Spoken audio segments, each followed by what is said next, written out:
Let's talk about something you see every day, but maybe never really think about. Have you ever wondered why you can buy a cup of coffee, but you don't pay for the street light you're walking under? Well, today we're diving into the whole world of public goods. These invisible but crucial things, from street lights to national security, that literally shape our world.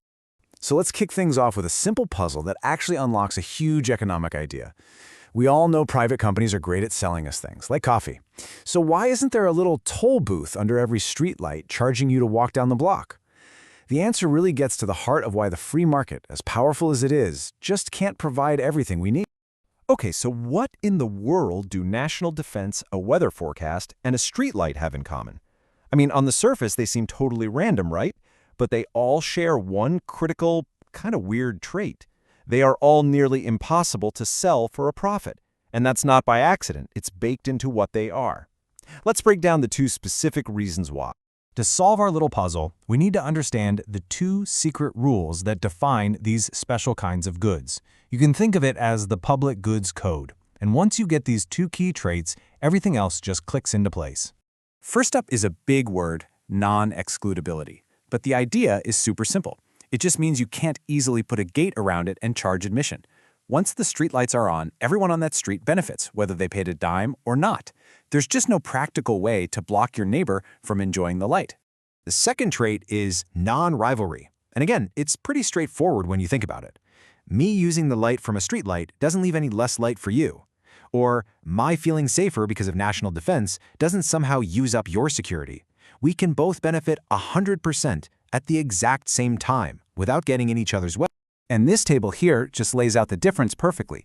Take a private good, like that cup of coffee. It's excludable. If you don't pay, you don't get the coffee. And it's rivalrous. If I drink it, you can't. Now look over at the public goods column. They are the complete opposite on both counts. And that simple difference is exactly why the market is great at selling you coffee, but totally struggles to sell you streetlights.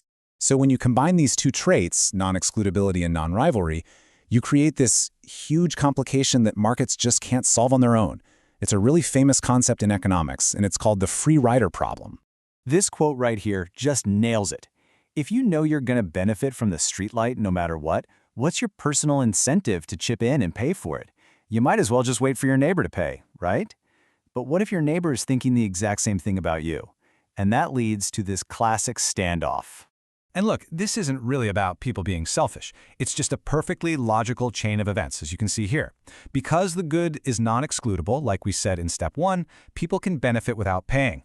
That creates a really powerful and rational incentive to free ride. That's step 3. So of course, a private company can't make any money, which is step 4. And the final result? The good doesn't get supplied at all. In this whole situation, where the free market, for logical reasons, fails to provide something that society clearly needs, well, that has a formal name in economics: market failure. Now, it's also really important not to confuse public goods with something similar called common resources. Imagine a public fishing pond. It's non-excludable, right? Anyone can just walk up and start fishing. But it is rivalrous. Every single fish I catch is one that you can't. This leads to the exact opposite problem. Not that it's underprovided, but that it gets overused, maybe even wiped out. It's a concept famously known as the tragedy of the commons. Okay, so if the market fails to give us things like streetlights and national defense and clean air, how on earth do we get them?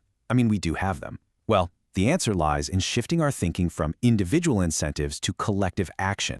And this is where government typically steps in. Through taxation, it basically makes everyone chip in a little bit, spreading that cost across the entire population. This makes sure those essential goods get provided, and it neatly solves the free rider problem because there's no choice to opt out.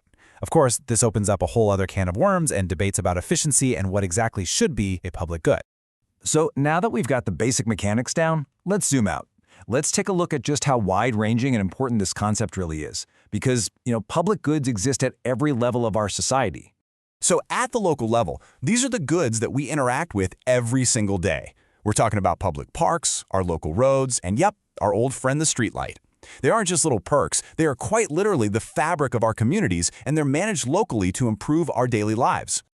Zooming out a bit more, we get to national public goods. I mean, a country's military defense protects absolutely everyone, whether you live on the coast or deep in the heartland. A single, unified legal system provides a framework of justice for all.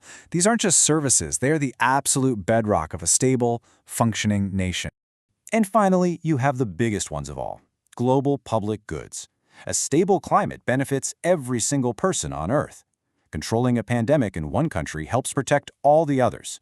And these are our biggest challenges, because to solve them, we have to overcome that free rider problem on a massive international scale, which is a monumental task of cooperation. So the really crucial takeaway here is that these goods are not just nice to have extras. They're not just add-ons. They are the essential foundation that our markets and our societies are built on. Without them, economic growth and public well-being would be seriously, seriously limited.